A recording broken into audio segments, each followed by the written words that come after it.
Pestilence spreads in South Korea. This is Skywatch TV News for June 4th of 2015. I'm Derek Gilbert. Middle East Respiratory Syndrome, or MERS, has infected 35 people there. 3 have died so far. Nearly 1,400 have been quarantined by the government of South Korea, and 1,100 schools have been closed to try to stop the spread of the disease. Now, MERS was only identified in 2012 in Saudi Arabia. 443 people have died from the disease over the past few years, but there are reasons to be concerned about this outbreak. The mortality rate, as I mentioned earlier this week, runs 30 to 40%. In the past, it was believed that close contact with a patient was required to contract the disease, but some of the people in South Korea who've been infected spent as little as 5 minutes with the patient, and some only shared a hospital ward. And the most recent victim of the disease, it's reported, tested negative for the virus, which begs the question, how many people in South Korea now are walking around as false negatives?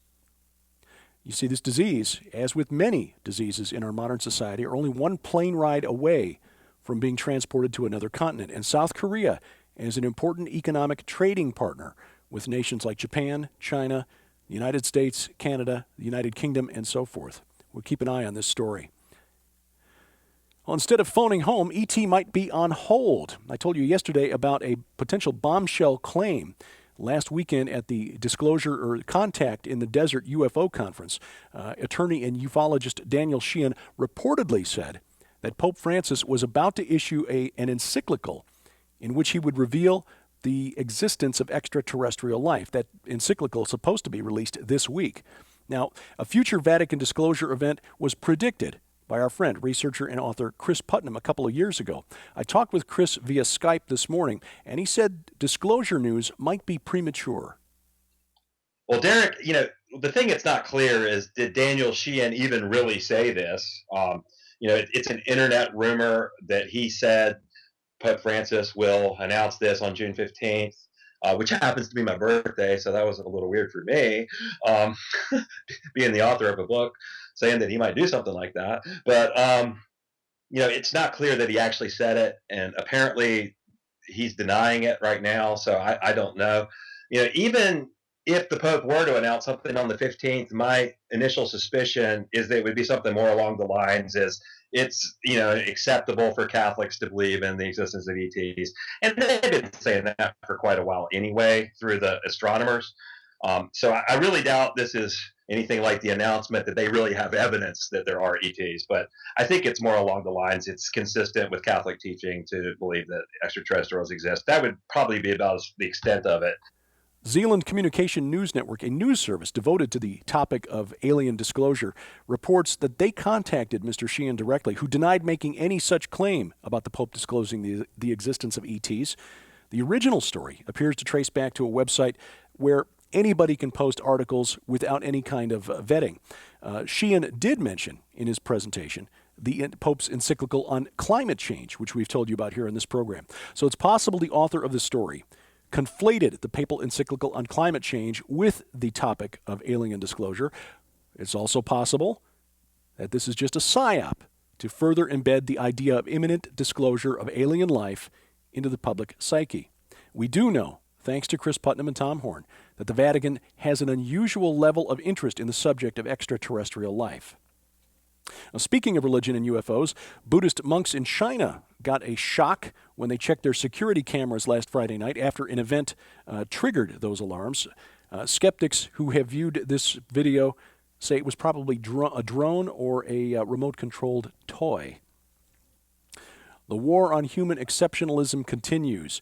I've told you about the lawyer with the Non-Human Rights Campaign who's arguing before a judge in New York that a pair of chimpanzees at Stony Brook University should be declared persons under the law.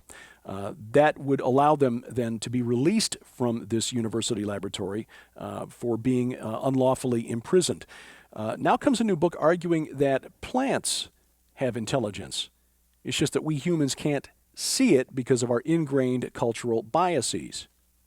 Now, the plants are wonderfully complex and intricately designed by the Creator, but to suggest that they're intelligent is part of a campaign to convince us, humans, that plants are more like us and thus entitled to similar protection under the law. A denial of human exceptionalism.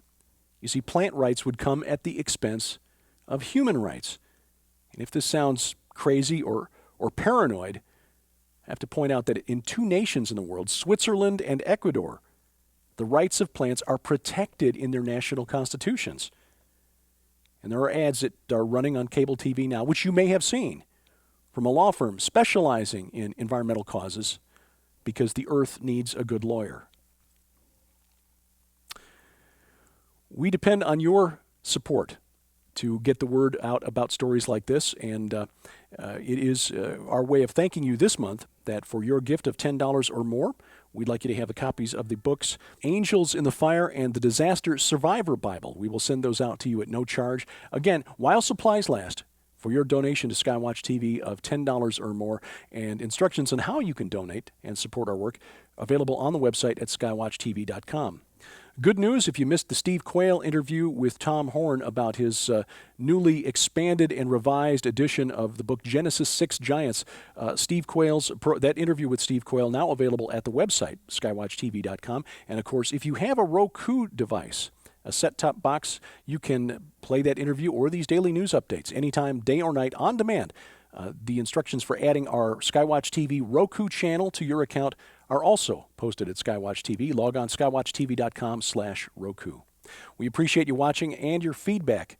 Send me your email, dgilbert@skywatchtv.com. Thanks for watching. As we keep watch, I'm Derek Gilbert, and this is Skywatch TV.